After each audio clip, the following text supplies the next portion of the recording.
Hello learners, welcome to the video lesson 10 where the mind is without fear, composed by Rabindranath Tagore of senior secondary level English. Coming to the introduction, reading poetry well is part attitude and part technique. Curiosity is a useful attitude, especially when it's free of preconceived ideas about what poetry is or should be. Effective technique directs your curiosity into asking questions, drawing you into a conversation with the poem. The goal of careful reading is often to take up a question of meaning, an interpretative question that has more than one answer. Since the form of a poem is part of its meaning, for example, features such as repetition and rhyme may amplify or extend the meaning of a word or idea, adding emphasis, texture, or dimension. Questions about form and technique, about observable features of a poem, provide an effective point of entry for interpretation. To ask some of these questions, you'll need to develop a good ear for the musical qualities of language, particularly how sound and rhythm relate to meaning. This approach is one of many ways into a poem. Tagore was born on 7th of May 1861 into a Pirali Brahmin family from Calcutta. He was brought up mainly by servants because his mother died when he was very small and his father had to travel widely. Tagore's family was at the forefront of the Bengal Renaissance. They hosted the publication of literary magazines, theatre and recitals of Bengali and Western classical music featured there regularly. Tagore's family was known for its scholarliness. He was considered as a Bengali polymath who reshaped Bengali literature and music as well as Indian art with contextual modernism in the late 19th and early 20th centuries. Author of Gitanjali and its profoundly sensitive, fresh and beautiful verse, he became the first non-European to win the Nobel Prize in Literature in 1913. He started writing poetry when he was just 8 years old, and by 1877 he graduated to writing short stories. At the age of 11, he toured India with his father. At the end of the tour, they reached Dalhousie, where Tagore read biographies, studied history, astronomy, modern science and Sanskrit, and the classical poetry of Kalidas. As a humanist, universalist, internationalist, and ardent nationalist, he denounced the British Raj and advocated independence from Britain. He was responsible for introducing new prose and verse forms and the use of colloquial language into Bengali literature, thereby freeing it of traditional Sanskrit models. It was through his literature that he was able to project the Indian culture to the West. In translation, his poetry was viewed as spiritual and mercurial. In Tagore's philosophy of education, the aesthetic development of the senses was as important as the intellectual, if not more so, and music, literature, art, dance, and drama were given great prominence in the daily life of the school. This was particularly so after the first decade of the school. Drawing on his home life at Jorasanko, Rabindranath tried to create an atmosphere in which the arts would become instinctive. One of the first areas to be emphasized was music. Rabindranath writes that in his adolescence, a cascade of musical emotion gushed forth day after day at Jorasanko. We felt we would try to test everything, he writes, and no achievement seemed impossible. We wrote, we sang, we acted, we poured ourselves out on every side. Rabindranath Tagore writes in his work, My Reminiscences. In keeping with his theory of subconscious learning, Rabindranath Tagore never talked or wrote down to the students, but rather involved them with whatever he was writing or composing. The students were allowed to have access to the room where he read his new writings to teachers, critics, and they were encouraged to read out their own writings in special literary evenings. In teaching, also, he believed in presenting difficult levels of literature which the students might not fully grasp, but which would stimulate them. The writing and publishing of periodicals had always been an important aspect of Jorasanko life, and students at Santiniketan were encouraged to create their own publications and put out several illustrated magazines. The children were encouraged to follow their ideas in painting and drawing and to draw inspiration from the many visiting artists and writers. Most of Rabindranath Tagore's dramas were written at Santiniketan, and the students took part in both the performing and production sites. He writes how well the students were able to enter into the spirit of the dramas and perform their roles, which required subtle understanding and sympathy without special training. He created a legacy for India by founding the Visva Bharati University, the meeting ground of cultures as Rabindranath Tagore envisioned in at Vishwa Bharati, should be a learning center where conflicting interests are minimized, where individuals work together in a common pursuit of truth and realize that arts in all parts of the world have created forms of beauty. Scientists discovered secrets of the universe, philosophers solved the problems of existence, saints made the truth on the spiritual world organic in their own lives, not merely for some particular race to which they belonged, but for all mankind. Tagore's novels, stories, songs, dance, dramas, and essays covered themes of all sorts of themes, ranging from very political, social, to personal. His best-known works are Gitanjali, Song Offerings, Gora, Fair-Faced, and Ghare Baire, The Home and the World. His compositions were chosen by two nations as national anthems, India's Jana Gana Man and Bangladesh's Amar Shonar Bangla. Coming to the social political scene in India at the time of composing Gitanjali. The English version of Gitanjali, published in 2012, and won him the Nobel Prize and was widely acclaimed in the West. It consisted of more than 100 poems or songs. India was under British rule, and the people were not just an exploited and oppressed lot, they were victims of their own value systems, torn with caste creed, superstitions, and beliefs. As a poet, Rabindranath Tagore has been compared to Shakespeare in the West. His poetry is often loaded with meanings for which he chooses words with great care.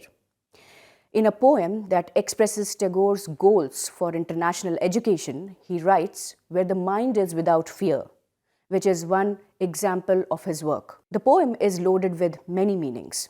About the poem, Where the Mind is Without Fear. Learners, Where the Mind is Without Fear was included in the volume called Naibedya. The original poem bears the title Prarthana, meaning prayer. The poem is a prayer to God. The poem was written by Rabindranath Tagore during the time when India was under the British rule and people were eagerly waiting to get their freedom from the British rule. The people must live a life of self-respect and dignity. This can only be done when people are free from outside bondage as well as their own inner conflicts of minds or confines of minds, which comes from blind belief, prejudice, and superstition. He wants a world where everyone gains free knowledge and live in unity and harmony. People should be truthful, honest, sincere, and should strive for excellence in whatever they do. The poem had given a lot of strength to the people who were struggling for India's independence. It is a prayer to the Almighty for a hassle-free nation, free from any kind of manipulative or corrupted powers. This poem explains the dream of poet for his nation. The poet articulates his love and thoughts for his nation in this poem. He requests God to make his nation ideal. He has lots of desires for his nation in his head. For Tagore, it was of the highest importance that people be able to live free and reason and in freedom. The poem is written in the form of a prayer to the God, the Almighty, for a true freedom for his country. And thus, Tagore reveals his own concept of freedom throughout the poem. His attitudes toward politics and culture, nationalism and internationalism, tradition and modernity can all be seen in the light of this belief. As a humanist, universalist, internationalist, he denounced the British Raj and advocated independence from Britain. Later in 1911, Tagore himself translated the Bengali poem into English, and that translation appeared as poem 35 in his Nobel-winning anthology, Gitanjali, Song Offerings, published by the Indian Society, London in 1912. So when the poem was written, India was under the British rule, and the people were eagerly waiting to get their freedom from the British rule. The poem is written in the form of a prayer to the God, the Almighty, for a true freedom for his country. And thus, Tagore reveals his own concept of freedom throughout the poem. The poet prays to God to bless his country, where everyone lives in unity and each man is free to move around with his head held high with dignity. He should be free from all kinds of oppression or forced compulsion. He wishes for a nation where the knowledge is not chained by narrow ideas and loyalties of caste, creed, religion, and also personal prejudices and superstitions. Tagore wants his countrymen to be honest, truthful, and courageous. It should be a nation where everyone is free to toil and work hard for anything they desire. Everyone should be encouraged to strive tirelessly, and their goal should be perfection. People should be free from the shackles of blind superstition, habits, thoughts, and actions which blur his mind and do not let him see reason. They need not dwell into the mistakes of the past, but use logic and reasoning to move on to carving a bright future. If India can attain this, it would be comparable to heaven. Tagore prays to the Almighty to help his country achieve such a state of heavenliness. Tagore had deep religious roots, and his work reflects profound humanism. Tagore was both a patriot and a global citizen. In the poem, Where the Mind is Without Fear, Tagore sketches a moving picture of the nation he would like India to be. Learners, let us read the poem. Where the mind is without fear and the head is held high, where knowledge is free, where the world has not been broken up into fragments by narrow domestic walls, where words come out from the depth of truth, where tireless striving stretches its arms towards perfection, where the clear stream of reason has not lost its ways into the dreary desert sand of dead habit, where the mind is led forward by thee into ever-widening thought and action, into that heaven of freedom, my Father, let my country awake. Learners, let us now paraphrase each line. Line number 1, where the mind is without fear and the head is held high. The poet prays to the Almighty that his countrymen should be free from any kind of fear of oppression or forced compulsion. He wishes that his countrymen walk with their heads high with pride and dignity. Line number 2, where knowledge is free. Here the poet dreams of a nation where everybody is allowed access to knowledge and education irrespective of caste, color, or creed. The children should learn freely from the nature and the world around them. They should not be forced memorize some predetermined lessons. And this is Tagore's typical concept of education. Lines 3 and 4, where the world has not been broken up into fragments by narrow domestic walls. The poet stresses on the unity of not just his countrymen, but also the entire world. He does not want a world where people are divided and discriminated on the basis of caste, creed, color, religion, and other baseless superstitions. Line number 5, where words come out from the depth of truth. He wants people to be honest and truthful in whatever they do and say. They should not have double standards, but whatever they say should be from the depth of their hearts. Line number 6, where tireless striving stretches its arms towards perfection. In the 6th line, the poet wants everyone to strive tirelessly to reach their goal and in the long run to reach perfection. People should not be lazy and ignoring their work. Lines 7 and 8, where the clear stream of reason has not lost its way into the dreary desert sand of dead habits. In this line, the words clear stream of reason are compared to logical thinking, dreary desert to baseless beliefs which are unproductive, and dead habits to beliefs and superstitions. The poet would want his people to develop the ability to think clearly and logically rather than become slaves of superstition and baseless belief. Lines 9 and 10, where the mind is led forward by thee into ever-widening thought and action. The poet now wishes his countrymen to be liberal, progressive, and broad-minded. He wants their minds to be led forward by the Lord Almighty into an ever-widening world of thought and action. Line 11, into that heaven of freedom, my Father, let my country awake.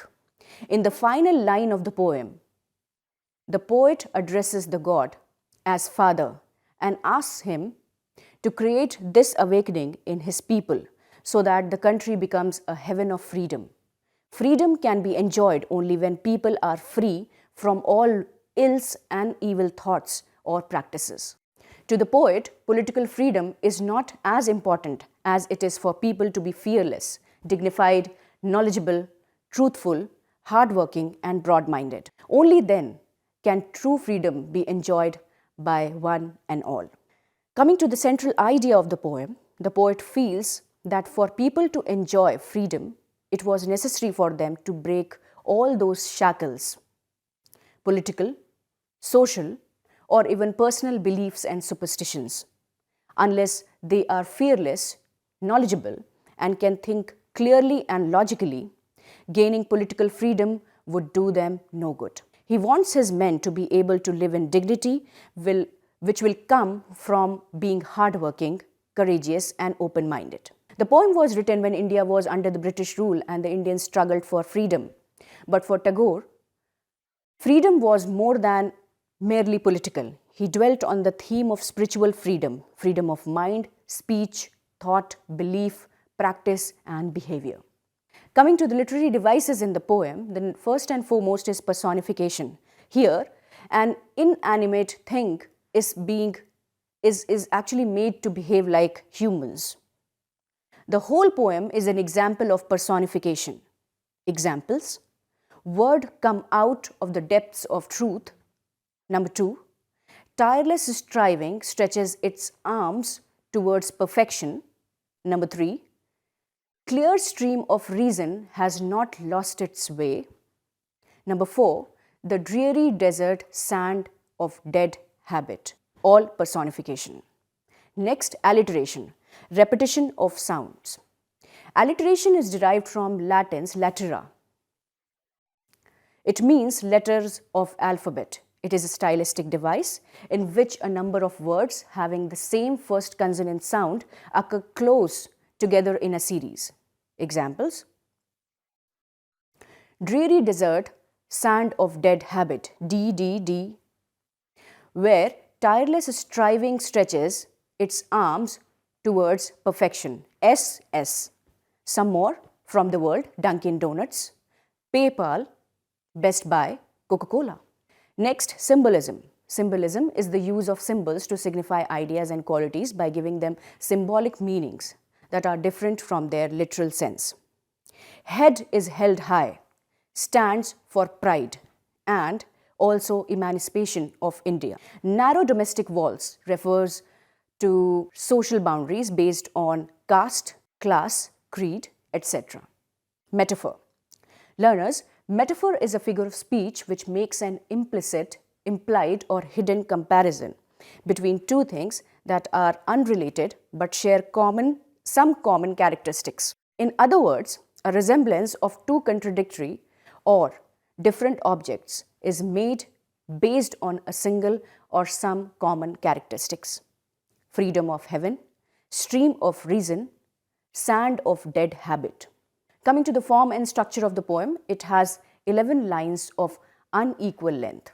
There is no versification and is written in free verse. Learners, you must read the poem, read it with a pencil, examine the basic subject of the poem, consider the context of the poem, study the form of the poem, look at the word choice of the poem, and then finish up. Some valuable quotes by Rabindranath Tagore. You can't cross the sea merely by standing and staring at the water. Beauty is truth's smile when she beholds her own face in a perfect mirror. Faith is the bird that feels the light when the dawn is still dark.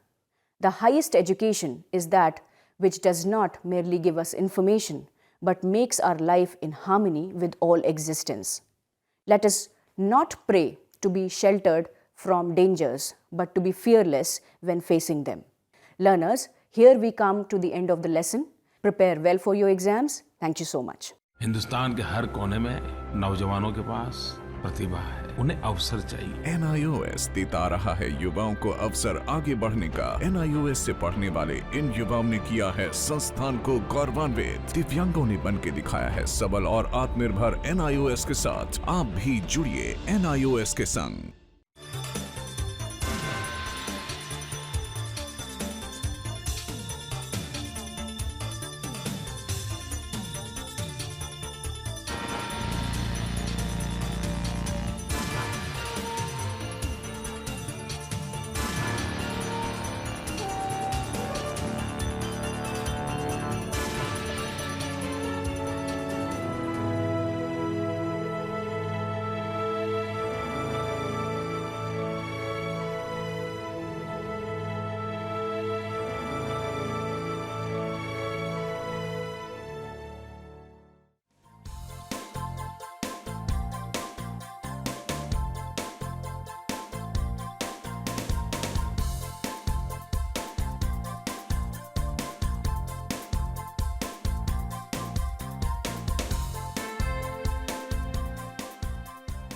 घर बैठे पाएं राष्ट्रीय मुक्त विद्यालय शिक्षा संस्थान यानी NIOS में एडमिशन, वो भी एकदम आसान तरीके से, जिससे शिक्षार्थियों को होगी समय और धन दोनों की बचत।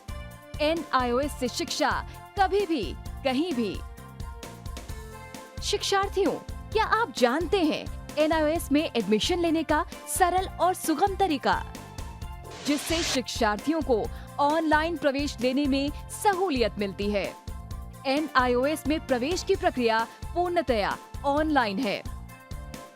शिक्षार्थी घर बैठे इंटरनेट द्वारा प्रवेश के लिए सबसे पहले NIOS की वेबसाइट www.nios.ac.in पर लॉगिन करें। अपना ईमेल आईडी और पासवर्ड डालकर अपना पंजीकरण करें। पंजीकरण के बाद लॉगिन करने पर ऑनलाइन प्रवेश हेतु आवेदन पत्र खुलेगा। आवेदन पत्र को निर्देशानुसार भरें और प्रिंट आउट लें। इस प्रिंट आउट पर अपनी फोटो संलग्न करें। ऑनलाइन प्रवेश के लिए शुल्क हेतु भुगतान के तरीके हैं: क्रेडिट कार्ड के द्वारा, डेबिट कार्ड के द्वारा, राष्ट्रीयकृत बैंक के ड्राफ्ट के माध्यम से, जो कि सचिव NIOS नई दिल्ली या नोएडा के पक्ष में देय हो।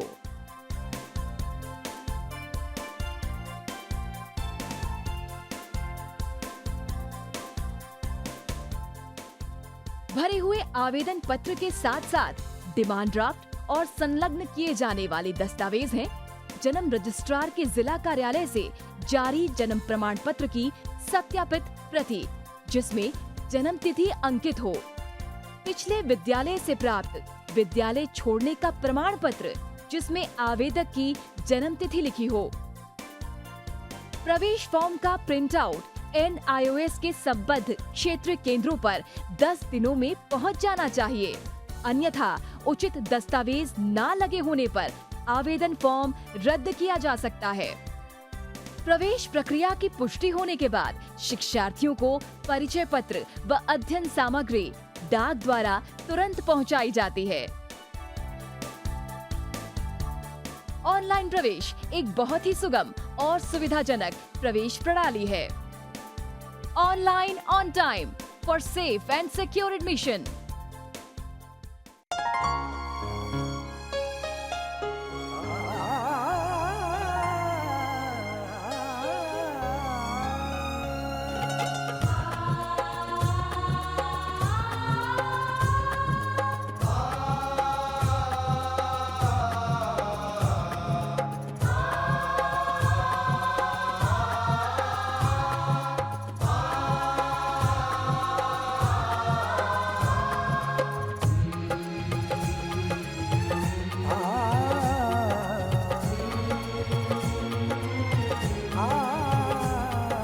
जीवन ये प्रकाशित करने, राहों को आलोकित करने। जीवन ये प्रकाशित करने, राहों को आलोकित करने। हम अपना दीपक स्वयं बने, हम अपना रास्ता स्वयं चुने। अपना दीपक स्वयं बने, हम अपना रास्ता स्वयं चुने। जीवन ये प्रकाशित करने, राहों को आलोकित करने।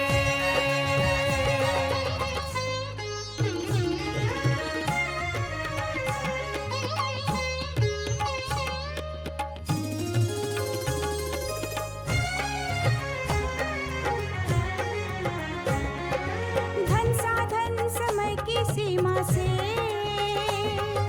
विद्यालय जो मुक्त हो। धन साधन समय की सीमा से विद्यालय जो मुक्त हो। कभी पढ़े हम कहीं पढ़े, वे विषय की लोच से युक्त हो। कभी पढ़े हम कहीं पढ़े, वे विषय की लोच से युक्त हो। मित्रों हम उठे और जागे, मंजिल आने की ध्वनि सुने। हम अपना दीपक स्वयं बने, हम अपना रास्ता स्वयं चुने। जीवन ये प्रकाशित करने, राहों को आलोकित करने।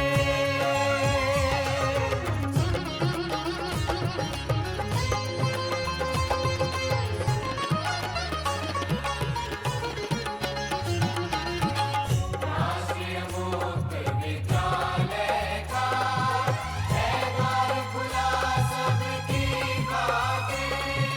शिक्षा परीक्षा का अवसर एक बार ही क्यों मिलता फिर। शिक्षा और परीक्षा का अवसर एक बार ही क्यों मिलता